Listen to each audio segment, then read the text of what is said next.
Hello everybody, and today I'm going to be showing you guys a chess game played between Mikhail BOTVINNIK, a world chess champion, and Alexander Toulouche, which is a player I have never heard of before. This game was played, according to this, in 1945, and I'm going to be showing you this absolutely crazy, cool game played in Botvinnik's favorite opening, basically, and that was the French defense. Botvinnik really liked to play the French defense. He basically played it his whole life. And yeah, let me show you this really nice game. It shows you how to play this variation of this opening very, very well. So bishop b4, this is known as the WINAWER opening, or WINAWER system, or WINAWER, what's it called? WINAWER variation. Okay. Bishop b4. What's the idea of this move? Well, the idea, first of all, is that you're threatening to take on d4, so it's a forcing move. You have to do something. So either you can play bishop d2 or e5. Those are the two main moves. e5 was played in this game. This is by far the most played move. By the way, knight c3, bishop e4, e5 is the most played variation. Also, this variation is the most played variation in the French defense in general. Now c5 is played by black, and it seems like black is doing extremely well, because here you get the normal French defense advanced variation. However, you cannot play c3 as white, so it seems like white is at a big disadvantage. But after a3, it's actually a little bit tricky, because here, if you play bishop a5, keeping the tension, preparing to take, there's b4 by white, and now white is getting a lot tricky. Now you can take either pawn. Let's say you take this pawn, okay?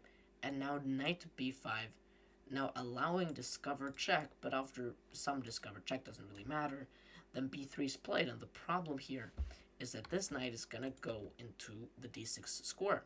This queen is going to recapture the pawn, so material is going to be equal, white is going to have the big center, and c5 is not going to be possible by black. And not only that, it's going to be really difficult for black to castle, because white also has an idea of playing a3 and bishop a3 on this really, really strong diagonal together with a knight. And white is not winning here, but borderline winning. I mean, it's very, very strong. So more correct to stay like this, and here I think also knight b4 here, knight b5 here is really, really annoying. And if you go bishop c7, you can always just take this, and this just looks really, really strong. You don't even have to take this. You can probably just develop here, and this is really, really strong position for white. So you kind of have to take the knight, which now white now has the c-pawn, which is what white wants. So what is white's strategy here? Well, the strategy for white is that you want to play a4 and bishop a3 on the long diagonal. That's one of the ideas. Another idea is to go queen to g4, attacking the pawn on g7, and actually developing your knight here is a big blunder because of queen g4. And yeah, this is very, very annoying. You have to play g6, and these squares are going to be extremely weak because you don't have a dark square bishop anymore, so you generally don't want to play g6. So most people here play 87. This is the move played in the game. And the idea is that if queen to g4, you have castles, and this position is very, very complicated, probably filled with a lot of theory. And after bishop e3, white has a lot of attacking potential with all their pieces. And if you look on the database, white wins a lot of the games here. So that's kind of the refutation of the WINAWER variation.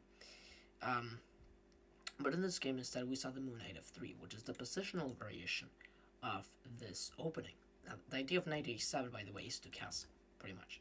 Knight f3, and now we need to figure out what to do as black. Now, castling is not necessary. We don't have to castle here. Instead, we want to prevent the move a4, and the best way to do that is to play queen a5. Now, most people these days play bishop d7 with the same idea to play bishop a4, as we'll see later. We will not see bishop d7 a4, but we will see queen a5. And after bishop d2, the idea of queen to a5 is to play queen to a4. And now the a3 pawn cannot move. But problem with this move, I guess, is that white can probably take, and the position is still a possibility for white to open up the position. So Botvinnik just plays c4, and the idea now is that he locks on the position, and the problem here for white is that you have to lose a lot of tempo. You move the bishop here, now you have to move the bishop back, and then play a4, and then play bishop a3 on the strong diagonal. And here, a4 is played, which is the only move, because, black was threatening to go queen to a4.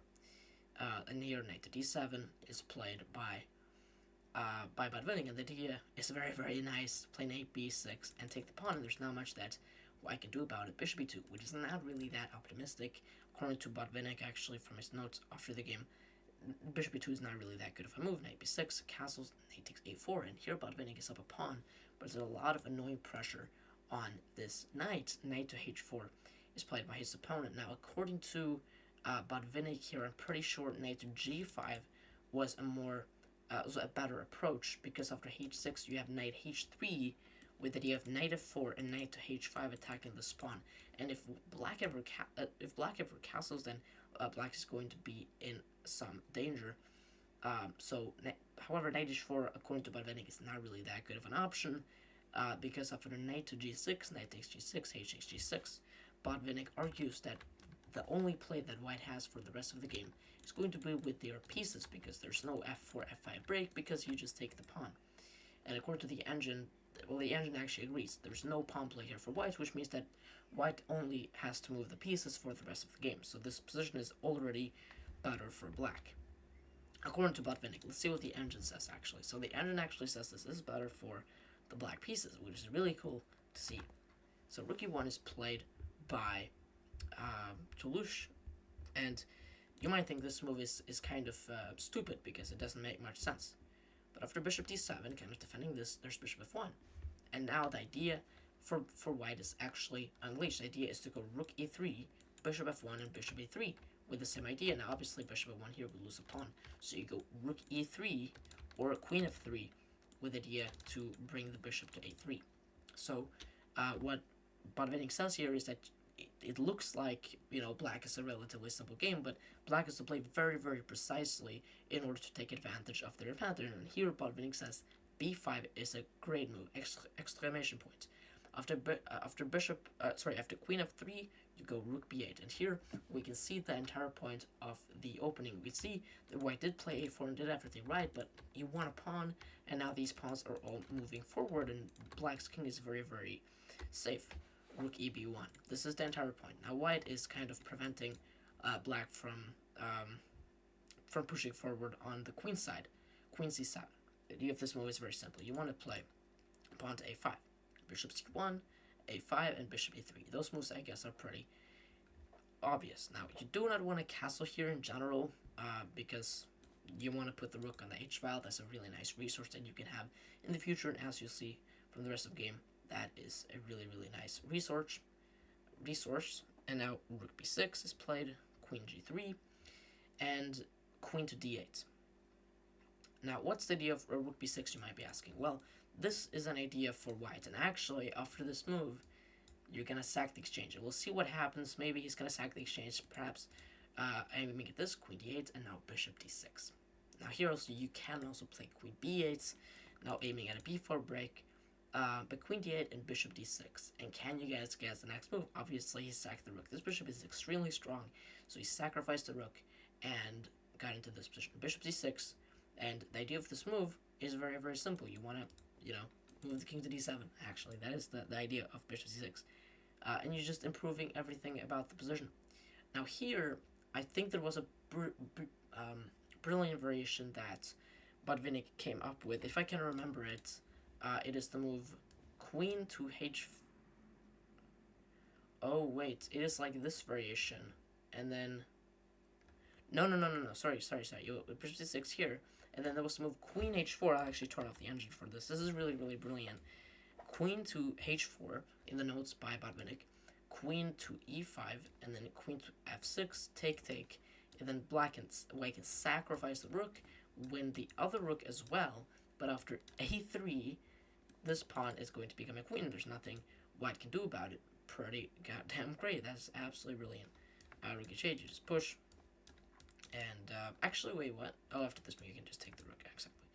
Okay, so that was something that he calculated, but he decided that, obviously white can very easily prevent that line, so he just played king d7, kind of a slow move, and rook e1 was played by white, and now queen h4 with kind of the same idea, but now there's no risk. Now the king is not going to be checked, so it's not really that necessary to go for that variation. Queen e5, queen to f6, and queen to g3, and perhaps this is going to be a repetition, but no.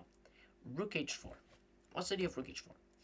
Well, black is going to play the move b4 at some point. However, once the b4 is played, the e4 pawn is also going to be a target because take, and the e4 pawn is going to be completely weak. It's going to be taken. Remember that black is down in the exchange. You can see these pieces aren't really playing that much of a role, whereas this knight, this bishop isn't doing much, but it's kind of defending over here the knight, and these pieces are all taking part of the game, whereas white's pieces aren't really that well equipped to deal with the position. So rook e3 is played, rook to f4, and by the way, the idea of this maneuver was to prevent rook to f3. That was also one of the ideas.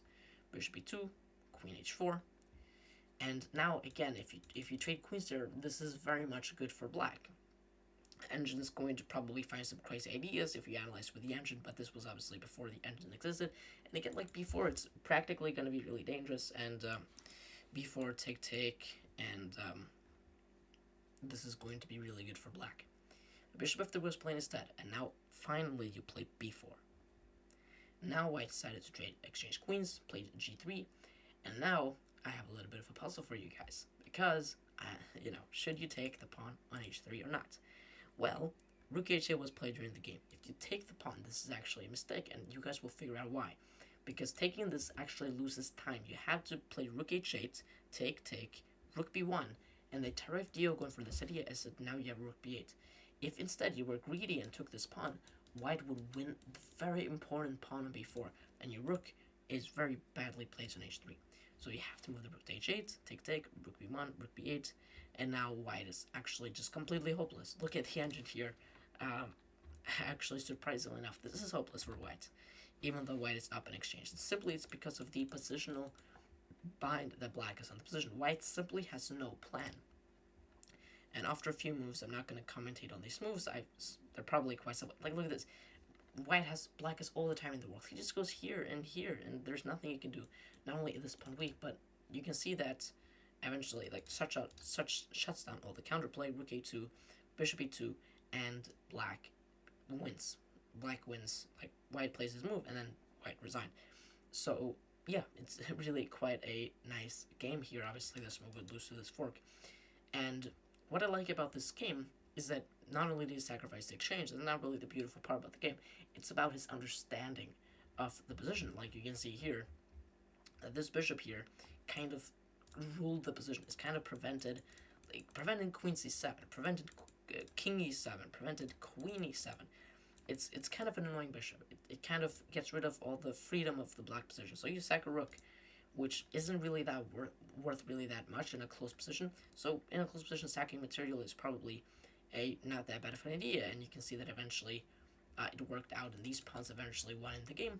And obviously, if the game would have continued, black won the game in a very tactical way, but if the game would have continued, something like pawn to f6 and e4 probably, you can see the structure really benefits black.